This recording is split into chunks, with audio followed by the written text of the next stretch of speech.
हमारे सिविलाइजेशन को आक्रांताओं का सामना करना पड़ा है और इसी कड़ी में पाकिस्तान की ओर से ये चौथा हमला था और निश्चित रूप से एक 6000 वर्ष पुरानी सभ्यता के लोगों के द्वारा आक्रमण को निरस्त कर देना और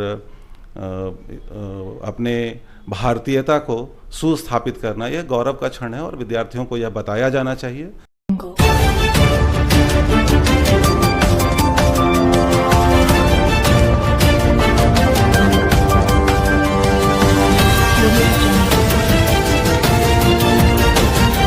देश के दुश्मनों को मार गिराकर कर चले अपनी जान निछावर, रख अपनी भारत माँ का ख्याल, तिरंगे की शान रहे बरकरार। नमस्कार, इस वक्त आप देख रहे हैं करंट खबर और मैं हूं श्रुति सिंह। जैसे कि सोशल मीडिया पर हम देख सकते हैं ऑपरेशन विजय और कारगिल विजय दिवस 2022 की काफी ट्रेंड भी कर रहे हैं। प्रधानमंत्री नरेंद्र मोदी से लेकर रक्षा मंत्री, केंद्रीय मंत्री और नेताओं के द्वारा भी उन शहीद वीरों को श्रद्धांजलि भी दी जा रही है। कैसे भारत के वीर सपूतों ने कारगिल वार में विजय हासिल किया और कारगिल की चोटी पर तिरंगा को लहराया, आइए इसकी पूरी जानकारी हम जानते हैं।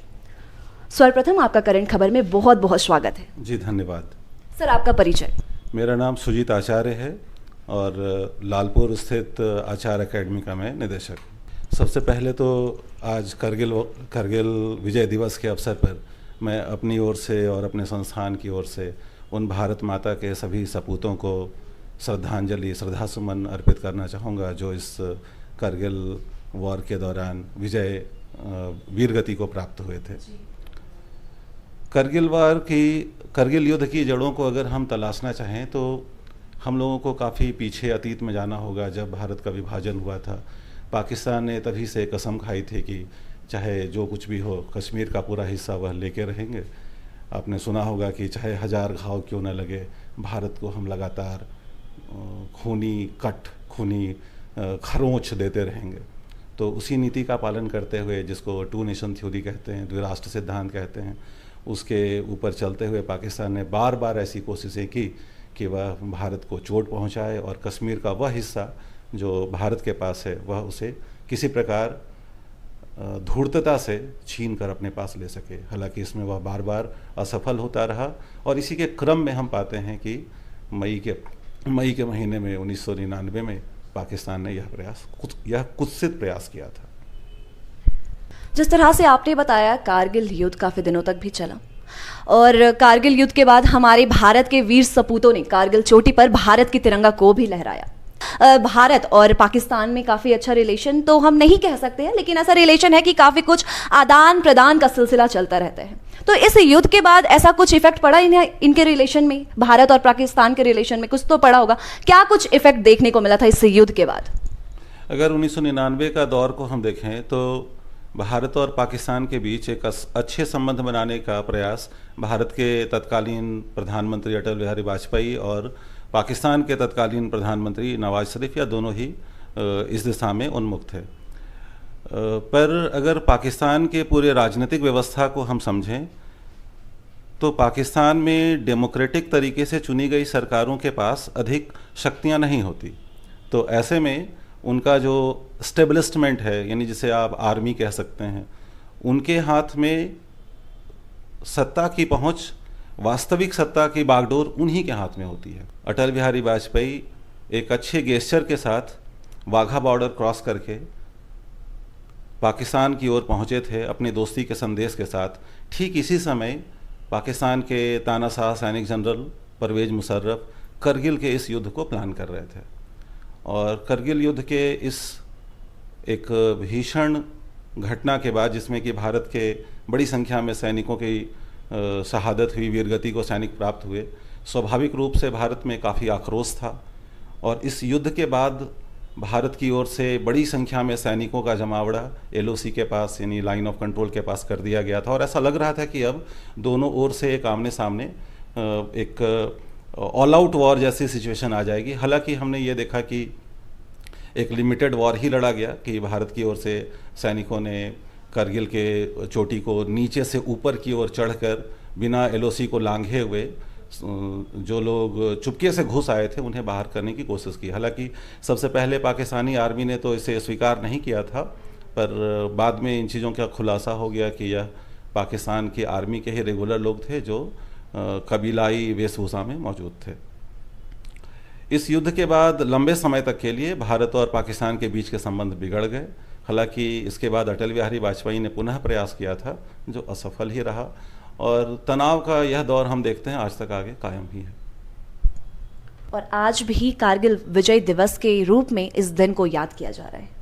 आज भी हमारे भारत के जो बच्चे यूपीएससी की तैयारियां करते हैं उनके भी सिलेबस में कारगिल विजय दिवस के बारे में उन्हें बताया जाता है। साथ ही साथ 11-12 एनसीईआरटी सिलेबस में भी कारगिल वॉर के बारे में उतनी ब्रीफ में तो 12th में नहीं पढ़ाई गई है बच्चों को, लेकिन शॉर्ट में उसमें भी कवर अप किया गया है इस टॉपिक को। पूरे भारत के लिए ये दिन गर्व का दिन है और बच्चों को भी ये पढ़ाया जाता है ताकि आगे चलकर उन्हें भी कुछ सीखने को मिले। तो आप हमें थोड़ी सी इसके बारे में बताइए कि आप बच्चे जो सिलेबस में कवर अप करते हैं उसमें क्या कुछ पढ़ाई जाती है, क्या कुछ जानकारियाँ दी जाती है बच्चों को? बच्चों को एनसीईआरटी की पुस्तकों में इस करगिल युद्ध के बारे में कुछ मूलभूत जानकारी दी जाती है कि यह युद्ध किस प्रकार मई के महीने में आरंभ हुआ और कैसे लगभग 2 महीने और 3 सप्ताह के बाद इस युद्ध को 26 जुलाई के दिन अंतिम रूप से जीत लिया गया। और उसमें उन कुछ समस्याओं को भी चिन्हित किया गया है कि आखिर हमें एक छोटे से युद्ध को जीतने में इतना वक्त क्यों लगा, इतने जान माल की हानि क्यों हुई। और हमें ख़ासतौर पर यूपीएससी के संदर्भ में अगर हम देखें तो फिर हम उन समस्याओं को भी इस युद्ध के संदर्भ में चिन्हित कर पाते हैं कि 1999 में हमारे पास उस वक्त जीपीएस जैसी टेक्नोलॉजी नहीं थी। हमने अमेरिका से थोड़ी सी मदद की मांग भी की थी, हालांकि यह मदद हमें मिली नहीं। अगले लगभग 8-9 वर्षों के बाद हमने IRNSS यानी एक क्षेत्रीय नौवहन सेवा का हमने निर्माण कर लिया, तो ये इसका एक आउटकम है।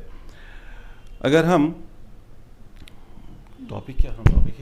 अगर हम एनसीईआरटी की किताबों तक ही सीमित रखें तो इसमें एक मूलभूत जानकारी दी गई है कि युद्ध कब आरंभ हुआ, कब समाप्त हुआ और किस प्रकार भारत ने एक शानदार विजय को प्राप्त किया। जैसा मैंने आपसे पहले भी कहा कि राष्ट्र को गौरव के पल की आवश्यकता होती है और भारत को पिछले 1000 वर्षों में कई 100 युद्धों को हारना पड़ा है। हमने बहुत ऐसे दिन देखे हैं जिसमें कि हमारे सिविलाइजेशन को आक्रांताओं का सामना करना पड़ा है, और इसी कड़ी में पाकिस्तान की ओर से ये चौथा हमला था। और निश्चित रूप से एक 6000 वर्ष पुरानी सभ्यता के लोगों के द्वारा आक्रमण को निरस्त कर देना और अपने भारतीयता को सुस्थापित करना यह गौरव का क्षण है और विद्यार्थियों को यह बताया जाना चाहिए। इसी प्रकार से राष्ट्र का निर्माण होता है। चलिए, बहुत सारी हमने आपसे जानकारियां भी ली, काफ़ी कुछ आज हमारे दर्शकों को देखने और जानने को भी मिला। एक हम आखिरी प्रश्न आपसे करना चाहेंगे, जब ये विजय मिला हमारे भारत के सैनिकों के द्वारा, ये विजय पूरे भारत को मिला और काफ़ी गर्व की बात भी है ये, तो ये उसके बाद भारत में कैसा पूरा माहौल था विजय को लेकर? पूरे भारत में 26 जुलाई के दिन एक हर्षोल्लास का माहौल था। भारत सरकार के द्वारा यह घोषणा कर दी गई थी कि हमने इस युद्ध को जीत लिया है और इस प्रकार से पाकिस्तान का चरित्र भी सामने उजागर हो चुका था। भारत के हर नुक्कड़ गली मोहल्ले में तिरंगा फहराते हुए युवाओं को उस वक्त देखा जा सकता था। खुद मैं भी उस वक्त अपने कॉलेज में था और वहाँ हम लोगों ने अपने कॉलेज में एक समारोह आयोजित किया था जिसमें जो वीरगति को प्राप्त हुए सपूत थे उन्हें हमने श्रद्धांजलि दी थी और यही माहौल पूरे देश का था। तो देखा आपने, सुजीत आचार्य जी के द्वारा हमें काफ़ी कुछ जानकारियां भी मिली और साथ ही साथ इन्होंने ये भी बताया कि कारगिल वॉर जब हुआ उसके बाद भारत में किस तरह से हर्षोल्लास का माहौल था और लोगों में कैसी खुशियां भी थी, और कारगिल वॉर कैसे शुरू हुआ, उसके बाद क्या कुछ कारण रही थी कारगिल वॉर के पीछे। अभी फिलहाल के लिए इतना ही। ऐसी तमाम जानकारी मैं आप लोगों के लिए लेकर आती रहूंगी, तब तक के लिए बने रहे हमारे साथ करंट खबर में। धन्यवाद।